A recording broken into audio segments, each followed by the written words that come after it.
നമസ്തേ പ്രിയമുള്ള പ്രേക്ഷകരെ, നമ്മുടെ ചർച്ച ചെയ്യുന്ന ജ്യോതിഷ വിഷയം വാരഫലമാണ്. നിങ്ങളുടെ ഈ ആഴ്ചയാകുന്നു. നിങ്ങളുടെ ഈ ആഴ്ചയിൽ നാം ചർച്ച ചെയ്യുന്നത് 2026 ഏപ്രിൽ മാസം 7-ാം തീയതി മുതൽ 13-ാം തീയതി വരെയുള്ള ഒരു വാരക്കാലത്തെ ശുഭാശുഭ ഫലങ്ങളാണ്.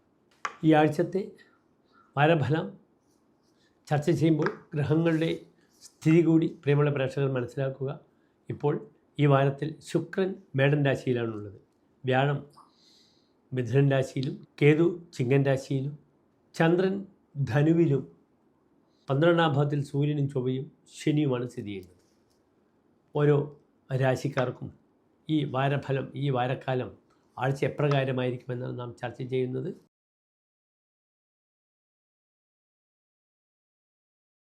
വിശാഖം നക്ഷത്രത്തിൻ്റെ അവസാനത്തെ 15 നാഴിക, അനിഴം തൃക്കേട്ട നക്ഷത്രങ്ങളിൽ നിന്ന് 2.25 നക്ഷത്ര സമൂഹം. ഇവിടെ വൃശ്ചികൻ രാശിക്കാർക്ക് രാശിയിൽ ഗ്രഹങ്ങളില്ല. 2-ൽ ചന്ദ്രൻ, 4-ാം ഭാവത്തിൽ ബുധൻ രാഹു, 5-ാം ഭാവത്തിൽ സൂര്യൻ ചൊവ്വ ശനി, 6-ാം ഭാവത്തിൽ ശുക്രൻ, അഷ്ടമത്തിൽ ജാതകത്തിലേക്ക് വ്യാഴം, 10-ാം ഭാവത്തിലേക്ക് കേതു. ഇവിടെ വൃശ്ചികൻ രാശിക്കാർക്ക് ഇവിടെ ശ്രദ്ധിക്കേണ്ട ഒരു നല്ലൊരു വിഷയം എന്താണ്? ഇവിടെ ഭാഗ്യാധിപനായ ചന്ദ്രൻ 2-ാം ഭാവത്തിൽ നിൽക്കുന്നു. ഹിമാംശോ വസുസ്ഥാനകെ ധാന്യലാഭ, ചില ധാന്യങ്ങളിൽ ലാഭമുണ്ടാകും, ചില വ്യാപാരത്തിലൂടെ കാശ് കിട്ടാം.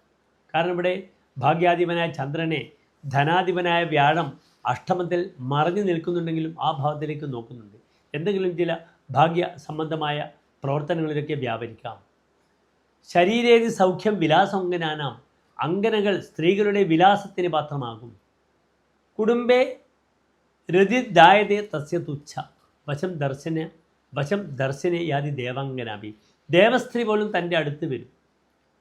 കുടുംബത്തിനോട് താല്പര്യം കുറയുക. ഇവിടെ പ്രത്യേകിച്ച് ശ്രദ്ധിക്കണം. 7-ാം ഭാവം വിവാഹം, ദാമ്പത്യം ചിന്തിക്കേണ്ടുന്ന ശുക്രൻ 6-ൽ നിൽക്കുന്നു. കളത്രേശൻ 7-ാം ഭാവാധിപൻ 6-ൽ വന്നാൽ കളത്രം ശത്രുവായി വരും. ഭാര്യ തൻ്റെ ശത്രുവാകും. അന്യസ്ത്രീകൾ ഇവിടെ വന്ന് ഇടപെടും. അതിൻ്റെ പേരിൽ താൻ ശ്രദ്ധിക്കാത്ത ഒരവസ്ഥ വരും. തൻ്റെ കുടുംബത്തിന് താല്പര്യം കുറയുക, അത് വലിയ പ്രയാസങ്ങളിലേക്കൊക്കെ പോകും. നിർബന്ധമായും ഈ വാരം വെള്ളിയാഴ്ച തന്നെ ഭാര്യാഭർത്തൃ സ്നേഹത്തിനായിക്കൊണ്ട് ഐക്യമത്യ അർച്ചന ദമ്പതികളുടെ പേരിൽ വളരെയധികം ഉപകാരപ്രദമായിരിക്കും. അതിന് പുറമെ അങ്ങേറ്റ ശത്രുക്കൾ വരും. സ്ത്രീ ശത്രുവായി മാറും. സ്ത്രീകളിലൂടെ അപഖ്യാതി കേൾക്കേണ്ടുന്ന സമയമാണ് വൃശ്ചികൻ രാശിക്കാർക്ക്. കാരണം 6-ാം ഭാവത്തിൽ ശുക്രൻ നിൽക്കുന്നു. സദാ ദാനവേദ്യേ സുധാസിത്ത ശത്രു, അമൃതിൽ കുളിച്ച ശത്രു ഉണ്ടാകുമെന്നാണ്. തൻ്റെ പിറകെ ശത്രു ഉണ്ടാകും. അത് സ്ത്രീ ആയാലും പുരുഷനായാലും. വ്യയ ശത്രുകോച്ച ഉത്തമൗതോ ഭവേദാം, ഉത്തമത്തിലുള്ള ശത്രു ഉണ്ടാവും. അനാവശ്യമായ ദുഷ്ചെലവുകളും ഉണ്ടാകും ഈ ഒരു വാരം. വിപദ്ധ്യത സമ്പാദിതം ജാപി കൃത്യം, താൻ സമ്പാദിച്ച കാശൊക്കെ നഷ്ടപ്പെട്ടു പോകും. തപേൻ മന്ത്രത പൂജ്യസൗഖ്യം ന ദത്തേ, പൂജനീയരായ ആളുകളുടെ സൗഖ്യം ലഭിക്കില്ല. താൻ ബഹുമാനിക്കേണ്ട ആളുകൾ തന്നോട് പിരിഞ്ഞു നിൽക്കും, തന്നോട് പിണങ്ങി നിൽക്കും, പിരിഞ്ഞു പോകും അവർ. കാരണം അഷ്ടമത്തിൽ വ്യാഴമാണ്. തൻ്റെ പല പ്രവർത്തനങ്ങളും വളരെ മോശമായി വരും. നീചഹ എന്നാണ് 8-ാം ഭാവത്തിൽ വ്യാഴം നിൽക്കുമ്പോൾ പറഞ്ഞിരിക്കുന്നത്. നിർബന്ധമായും വളരെയധികം ആത്മസംയമനം പാലിക്കണം. ആരുമായി ശത്രുത പുലർത്താതെ നോക്കണം. പ്രത്യേകിച്ച് ഗുരുജനങ്ങളുടെ അനുഗ്രഹം വാങ്ങേണ്ടുന്ന വാരമാണിത്. നിർബന്ധമായും ഇവിടെ ശത്രുദോഷ പരിഹാരമായി വെള്ളിയാഴ്ച ഞാൻ സൂചിപ്പിച്ചു ശത്രുസംഹാര ഗുരുതി, നാളികേരം കൊണ്ട് ശത്രുമുട്ട് ചെയ്യുക. ശാരീരികമായി ഡയാലിസിസ് പേഷ്യൻസ്, അവരുടെ ഷുഗർ കംപ്ലയിൻസ് ഉള്ളവരെ ശ്രദ്ധിക്കണം.